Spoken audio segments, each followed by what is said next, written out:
Welcome to back, friends. We have been discussing about Unit 1, the journey of my life from Earth to Everest. You know, it is the story about Arunima Sinha written by herself. In first scene, we saw that she was traveling by train and some thugs tried to snatch her chain. She fought back courageously.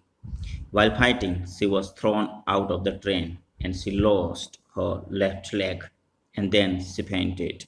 Now let us see what happens in the second scene.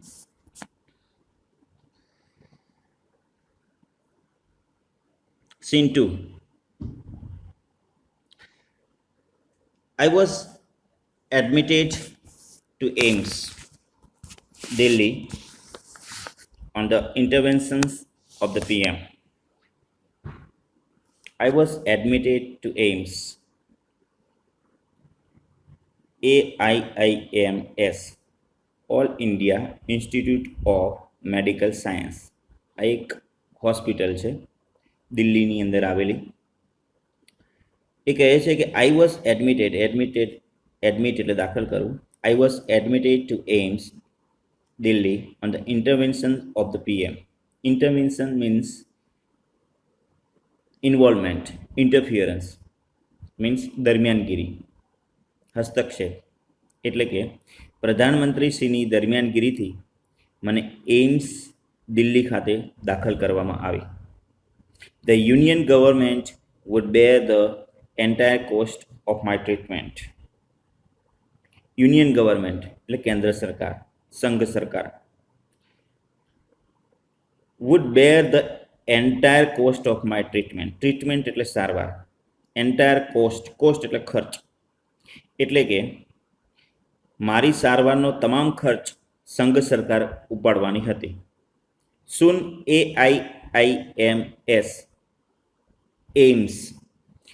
AIIMS began issuing daily medical bulletin on my status. તરત એઇમ્સે મારી સ્થિતિનો on my status, એની જે hospital દરમિયાન એની સ્થિતિ કેવી છે એને કહેવાય સ્ટેટસ. એનો ટૂંકો દૈનિક અહેવાલ એટલે ડેલી બુલેટિન. અહેવાલ એટલે બુલેટિન, ડેલી બુલેટિન. મેડિકલ એટલે વૈદ્યકીય, દૈનિક વૈદ્યકીય બુલેટિનનો અહેવાલ પ્રગટ કરવાનું શરૂ કર્યું. એટલે કે તરત જ એઇમ્સ હોસ્પિટલે મારી સ્થિતિનો ટૂંકો દૈનિક વૈદ્યકીય અહેવાલ પ્રગટ કરવાનું શરૂ કર્યું. I was told that young people, auto drivers, and roadside vendors were carrying out a candle march to galvanize support for me and to pray for my recovery. I was told, મને કહેવામાં આવ્યું, મને જણાવવામાં આવ્યું, that young people, યુવાન લોકો, auto drivers એટલે કે ઓટો રિક્ષા ચાલકો, એન્ડ રોડ સાઇડ વેન્ડર્સ એટલે ફેરિયાઓ, રસ્તા પર વેચાણ કરતા હોય એવા ફેરિયાઓ. એટલે કે રસ્તા પરના ફેરિયાઓ શું કર્યું છે? were carrying out a candle, કે જેઓ were carrying out a candle march, કે જેઓ એક કેન્ડલ માર્ચ કાઢી રહ્યા હતા. શા માટે? ટુ ગેલ્વેનાઇઝ સપોર્ટ, મને સમર્થન આપવા માટે. To galvanise support for me. Galvanise support means સમર્થન આપવું. And to pray for my recovery, અને તેઓ પ્રાર્થના કરી રહ્યા હતા. શેના માટે? Four my recovery. રિકવરી એટલે મારા સાજા થવા માટેની તેઓ પ્રાર્થના કરી રહ્યા હતા. Means I was told that young people, auto drivers, and roadside vendors were carrying out a candle march to galvanize support for me and to pray for my recovery. મને જણાવવામાં આવ્યું કે યુવાનો, ઓટો રિક્ષા ચાલકો અને રસ્તા પરના ફેરિયાઓ મને સમર્થન આપવા તેમજ મારા સાજા થવા માટે મીણબત્તી કૂચ એટલે કે કેન્ડલ માર્ચ કાઢી રહ્યા છે. With the help of the best and latest technology, latest technology એટલે અદ્યતન ટેકનોલોજી, લેટેસ્ટ ટેકનોલોજી, નવીન, લેટેસ્ટ ટેકનોલોજી. શ્રેષ્ઠ અને અદ્યતન ટેકનોલોજીની મદદથી મળતી gradually I started responding to the treatment. એટલે કે અધ્યયન ટેકનોલોજીથી મળતી સારવારને હું ધીરે ધીરે ગ્રેજ્યુઅલી એટલે ધીરે ધીરે હું મેં પ્રતિક્રિયા આપવાનું શરૂ કર્યું. રિસ્પોન્ડ એટલે પ્રતિક્રિયા આપવી. Gradually I started responding to the treatment. ધીરે ધીરે મેં પ્રતિક્રિયા આપવાનું શરૂ કર્યું. ટ્રીટમેન્ટ એટલે સારવાર. One morning my brother in law, my sister લક્ષ્મી's husband Sahib suddenly asked me, Everest ચડોગી? એક દિવસ એક સવારે my brother in law means બનેવી, જીજાજી. એ કોણ છે? માય સિસ્ટર લક્ષ્મી's husband એટલે કે મારી બેન લક્ષ્મીના પતિ, જેમનું નામ છે સાહિબ. રાઈટ.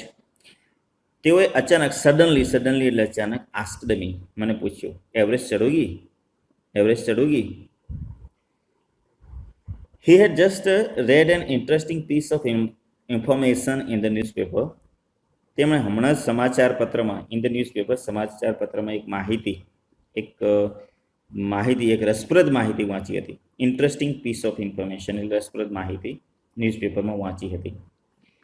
એની અંદર લખ્યું હતું કે no female amputee had ever scaled Everest. No female amputee had scaled Everest એટલે નો ફિમેલ એમ્પ્યુટી મીન્સ અપંગ. Amputee means one whose limb is cut of.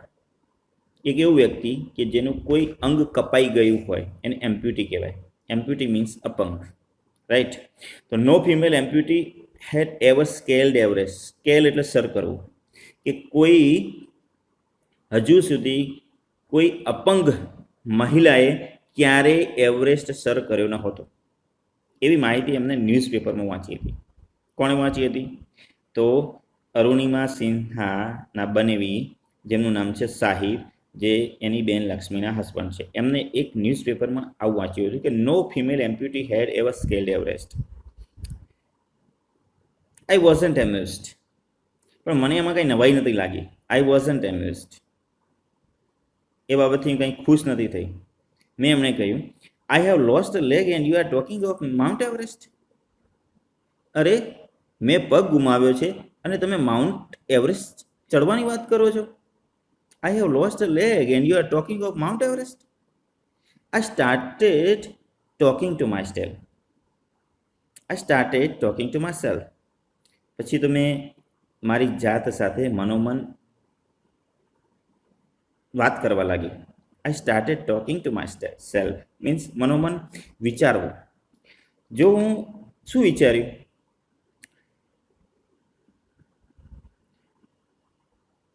If I could take a shot at Everest and succeed.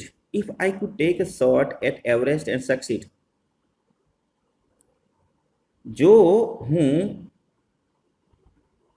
Everest sir કરી જાઉં અને સફળ થઈ જાઉં, જો હું એવરેસ્ટ ચડવા માટે પ્રયત્ન કરું, means shot at Everest and succeed અને સફળ થઈ જાઉં, I would become the first female amputee to hold that record. તો I would become the first female amputee એટલે કે ફિમેલ એમ્પ્યુટી એટલે કે અપંગ સ્ત્રી, પહેલી અપંગ સ્ત્રી. આઈ વુડ બીકમ એટલે કે હું બનીશ. I would become the first female amputee એટલે કે પહેલી અપંગ સ્ત્રી હું બનીશ. શેના માટે? To hold that record. આ રેકોર્ડ મારા નામે કરવા માટે. એટલે એ શું કહે છે કે જો હું એવરેસ્ટ પ્રયત્ન કરું અને સફળ થાઉં તો પ્રથમ અપંગ મહિલાનો એવરેસ્ટ ચડવાનો વિક્રમ મારા નામે નોંધાય. રાઈટ. તો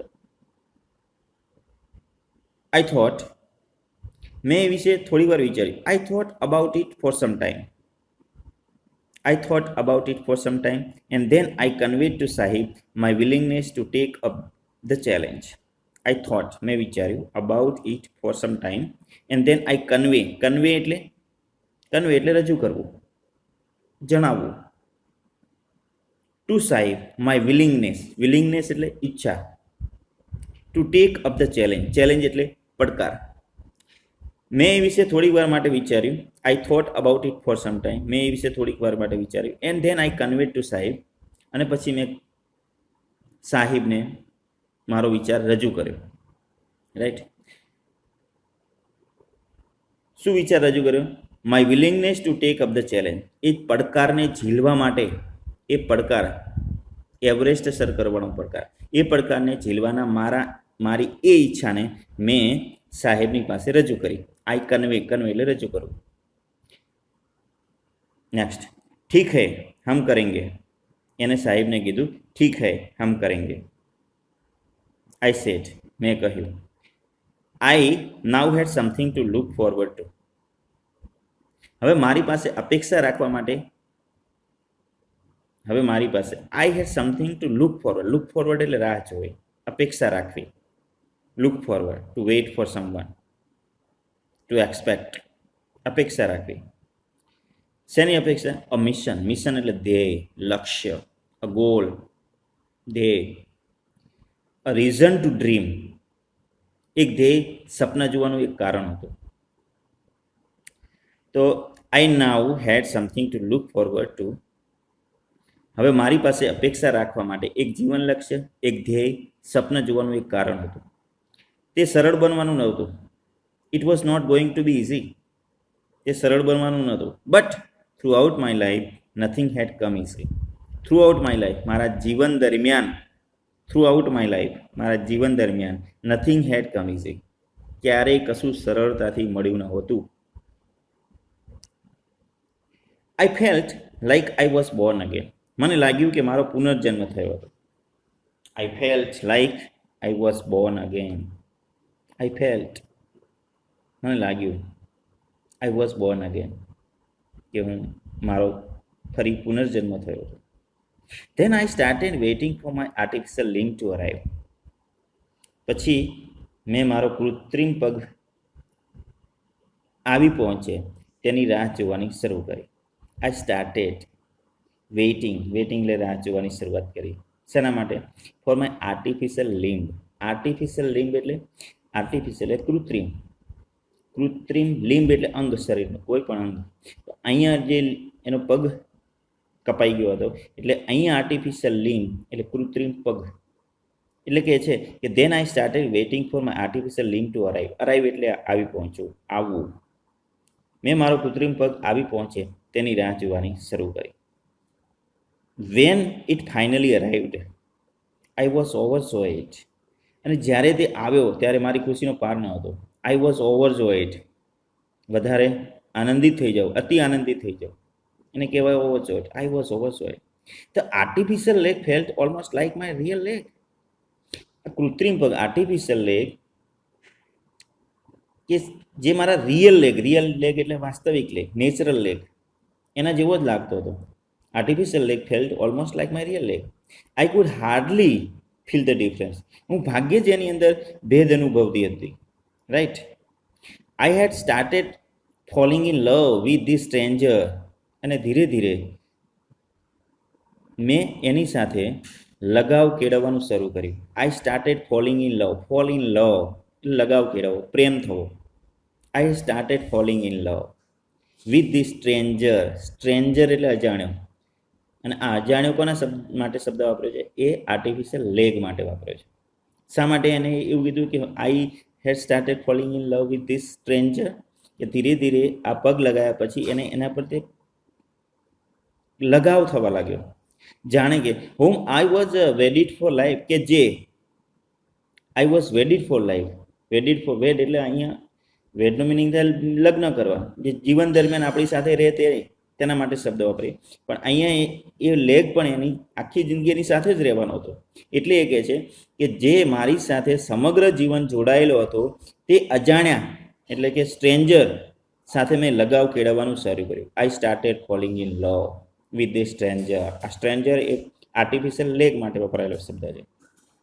આઈ had set my eyes on a mountain, મેં પર્વતને જ મારું લક્ષ્ય બનાવ્યું હતું. I had set my eyes, set my eyes means to make a goal, right.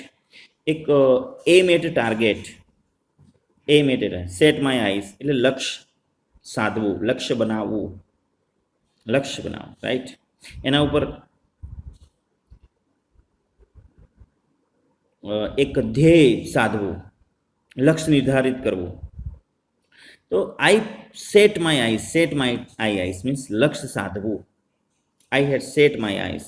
I had set my eyes on a mountain. મેં પર્વતને જ મારું લક્ષ્ય બનાવ્યું હતું. And I needed to prepare myself with the help of the stranger. અને આ અજાણ્યાની મદદથી મારી જાતને મારે તૈયાર કરવાની હતી. And I needed to prepare my self મારી જાતે તૈયાર કરવાની with the help of the stranger. અને આ સ્ટ્રેન્જર આ અજાણ્યાની મદદથી જ મારે મારી જાતને તૈયાર કરવાની હતી. સ્ટ્રેન્જર એ અહીંયા એના આર્ટિફિશિયલ લેક માટે વપરાયેલો શબ્દ છે. Now let's go to the next scene. On 28 February 2012, almost a year after I was pushed out of the train, I set out for the training institute set up by Bachendri Pal near Uttarkashi. On 28th February 2012, almost a year after I was pushed out of the train. એટલે કે 28 ફેબ્રુઆરી 2012ના રોજ almost a year after, એક વર્ષ પછી, શેના એક વર્ષ પછી? I was pushed out of the train, એટલે કે ટ્રેનમાંથી બહાર ફેંકાયાના એક વર્ષ પછી 28 ફેબ્રુઆરી 2012ના રોજ આઈ સેટ આઉટ એટલે નીકળી જવું, નીકળી પડવું. I set out for the training institute set up by Bachendri Pal near Uttarkashi.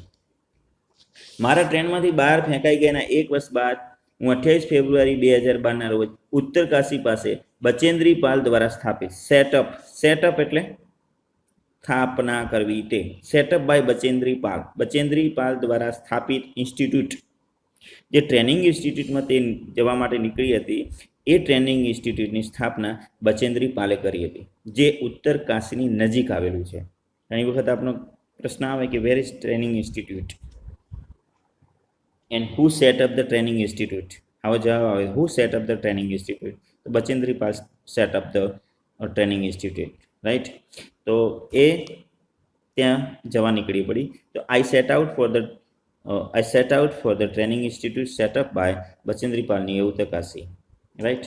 તો હું બચેન્દ્રી પાલ દ્વારા સ્થાપિત તાલીમ સંસ્થા માટે નીકળી પડી. અહીંયા સેટ આઉટ એટલે નીકળી જવું અને સેટ અપ એટલે સ્થાપના કરવી. આ બે શબ્દો સમજીએ. સેટ આઉટ એટલે નીકળી જવું, રાઈટ, અને સેટ અપ એટલે સ્થાપના કરવી. I called up Bachendri Pal to tell her that we had reached Uttarkashi. I call એટલે ફોન કરવો. મેં બચેન્દ્રી પાલને ફોન કર્યો એક જણાવવા માટે, ટુ ટેલ હર કહેવા માટે કે that we had reached Uttarkashi, કે અમે ઉત્તરકાશી પહોંચી ગયા હતા. She was surprised at how quickly I had reached. એ તો આ સાંભળીને જ આશ્ચર્યચકિત થઈ ગઈ કે આટલા ઝડપી અહીંયા આવી ગયા, રાઈટ. ત્યારબાદ માય કોન્ફિડન્સ સ્કાય રોકેટેડ, પછી તો મારો વિશ્વાસ અતિશય વધવા લાગ્યો, અત્યંત વધી ગયો. સ્કાય રોકેટેડ, મારો વિશ્વાસ અત્યંત વધી ગયો. સ્કાય રોકેટેડ મીન્સ રોકેટની જેમ વધવું સ્કાય તરફ, મીન્સ સ્કાય રોકેટેડ એટલે કે અત્યંત વધી જવું તે. My confidence sky rocketed. To increase suddenly, અચાનક વધી જવું તે, એને ઇન્ક્રીઝ સડનલી અને સ્કાય રોકેટેડ કહેવાય. તો my confidence sky rocketed. Bachendri Pal always pumped fresh confidence in me.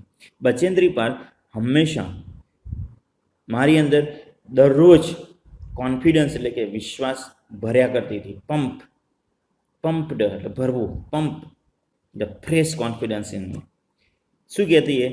Arunima, you are far better than others, કે અરુણિમા તું બીજા કરતાં વધારે ચડિયાતી છે, તું અન્ય કરતાં વધારે ચડિયાતી છે. You are far better than others. This people seem to be suffering from a handicap, not you. This people seem to be suffering from a handicap, not you. આ લોકો, this people, seem to be suffering from એટલે પીડાવું, handicap એટલે અપંગ.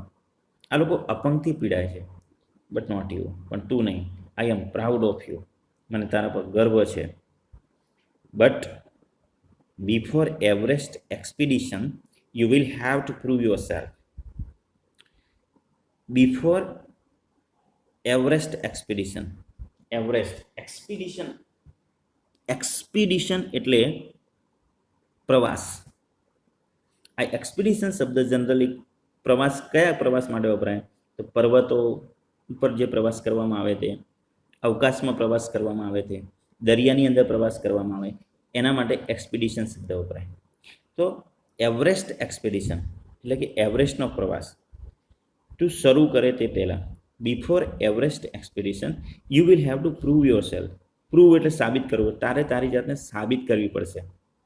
If you climb 21,798 feet high Chamsar Kangdi mountain in Ladakh, you will be on your way to Everest.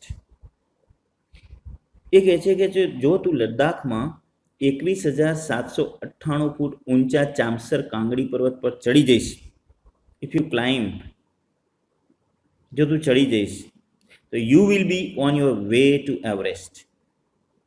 તો તું માનજે કે એવરેસ્ટ પર તું હોઈશ.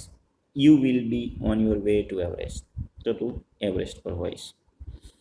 એન્ડ ધેન પછી તો I successfully completed that expedition. અને મેં સફળતાપૂર્વક આ એક્સપિડિશન પૂર્ણ કર્યું. કયું expedition? Chamser Kangri mountain in Ladakh, એ પૂરું કર્યું. આ એનું ફર્સ્ટ એક્સપિડિશન હતું. I successfully completed that expedition. Expedition એટલે પ્રવાસ. By the time we reached the base camp, અને ત્યાં સુધીમાં by the time we reached the base camp situated at 18,000 feet, 16 of the 9 by the time we reached the base camp situated at 18,000 feet, એ સમય દરમિયાન 18,000 ફૂટની ઊંચાઈએ આવેલ situated base camp, જે base camp છે, એ બેઝ કેમ્પ જે છે એ base camp આ જે છે ચિત્રમાં તમે જોઈ શકો છો, એ એક બેઝ કેમ્પ છે એવરેસ્ટ સર કરવા માટે. એવરેસ્ટ સર કરવા માટેનો આ શરૂઆતનો જે એક કેમ્પ છે કે જે અહીંથી એવરેસ્ટ સર કરવા માટેનો રસ્તો જાય, એ બેઝ કેમ્પ છે. એ 18,000 ફૂટની ઊંચાઈએ છે, રાઈટ. તો by the time we reached the base camp situated at 18,000 feet, 18,000 ફૂટની ઊંચાઈ આવેલા બેઝ કેમ્પ પહોંચીએ ત્યાં સુધીમાં તો 16 ઓફ 19 મેમ્બર્સ, એટલે કે અમારી સાથે અમે 19 જણાએ શરૂઆત કરી હતી. 19માંથી 16 જણા ઓફ, રાઈટ. તો 16 of the 19 members of the team had retired, એટલે કે 19માંથી 16 સભ્યો તો નિવૃત્ત થઈ ચૂક્યા હતા. Bachendri Pal greeted me at the base camp. Bachendri પાલે મને બેઝ કેમ્પ ઉપર અભિવાદન કર્યું મારું. Bachendri Pal greeted me at the base camp. Base camp ઉપર બચેન્દ્રી પાલે મારું અભિવાદન કર્યું અને શું કહ્યું? મેરી શેરની. કહ્યું મેરી શેરની, રાઈટ. સી સેડ, એને કહ્યું, and took me in her warm embrace, અને તેને મને એક જોરદાર ઉમળકાભેર તે મને ભેટી પડી. બચેન્દ્રી પાલે એને કહ્યું મેરી શેરની, રાઈટ. તો ઇન ધ ઇવનિંગ, અને સાંજે બચેન્દ્રી પાલે, in the evening Bachendri Pal announced that I was finally ready for Everest. અને સાંજે બચેન્દ્રી પાલે જાહેર કર્યું કે that I was finally ready for Everest, કે હું આખરે એવરેસ્ટ માટે તૈયાર હતી. She also assured me, તેને મને એ પણ ખાતરી આપી, એશ્યોર એટલે ખાતરી આપી. She also assured me that she would talk to the officials at Tata Steel for sponsoring my Everest dream. તેને એ પણ મને ખાતરી આપી. She also assured me, તેને મને ખાતરી આપી that she would talk, તે વાત કરશે કોની જોડે? To the officials, એટલે કે ઓફિશિયલ્સ, અધિકારીઓ સાથે. કયા અધિકારીઓ સાથે? At Tata steel. Tata steel જે કંપની છે એના અધિકારીઓને તે વાત કરશે. શેના માટે? For sponsoring my Everest dream. Sponsor એટલે પુરસ્કર્તા થવો, સપોર્ટર, મીન્સ સપોર્ટ કરવો. બેકઅપ કરનાર જે છે એને સ્પોન્સર કહેવાય, જે સપોર્ટ કરે, મદદ કરે, પુરસ્કર્તા બને, રાઈટ. મીન્સ કે આપણે કોઈ પ્રોગ્રામ કરતા હોય એનો તમામ ખર્ચ જે ઉઠાવવાવાળો છે એવા વ્યક્તિને માટે આપણે સ્પોન્સર શબ્દ વાપરીએ છીએ. તો એ રીતે બચેન્દ્રી પાલે એને કહ્યું કે સી ઓલ્સો એસ્યોર્ડ મી, તેને મને કહ્યું કે that she would talk to the official at Tata steel, કે ટાટા સ્ટીલના અધિકારીઓને તે વાત કરશે for sponsoring my Everest dream, કે મારું આ એવરેસ્ટ ડ્રીમ એટલે કે સપનું જે છે એને મદદ કરવા, બેકઅપ કરવા માટે, એના પુરસ્કર્તા માટે તે ટાટા સ્ટીલના ઓફિશિયલને વાત કરશે. Okay, here we complete, we have already completed the second scene and third scene, and next time we will see the last scene of this unit. Thank you.